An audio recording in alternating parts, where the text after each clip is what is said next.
பச்சை நிறம் நிரம்பிய ஒரு அழகான கேரளா கிராமம். காற்றில் அசையும் தென்னை மரங்கள், அமைதியாக ஓடும் ஒரு சிறிய ஆறு.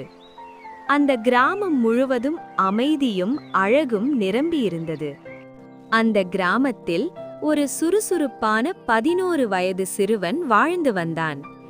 எப்போதும் சிரிப்புடன் உற்சாகமாக இருப்பவன் அவன்.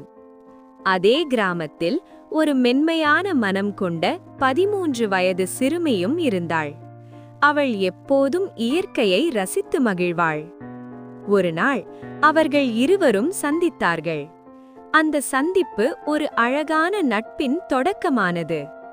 அன்று முதல் அவர்கள் சேர்ந்து கிராமத்தை சுற்றி பார்க்க ஆரம்பித்தார்கள். ஒவ்வொரு நாளும் ஒரு புதிய சாகசம் போல இருந்தது. ஒரு நாள் அவர்கள் ஒரு சிறிய நாய்க்குட்டி சிக்கிக் கொண்டதை பார்த்தார்கள். அது உதவி கேட்டு துன்பத்தில் இருந்தது. அதை பார்த்த அவர்கள் உடனே உதவ முடிவு செய்தார்கள்.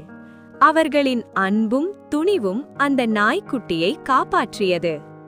இறுதியில் அவர்கள் மூவரும் சந்தோஷமாக ஒன்றாக இருந்தார்கள். உதவி செய்வதில் கிடைக்கும் மகிழ்ச்சி உலகிலேயே மிகப்பெரியது.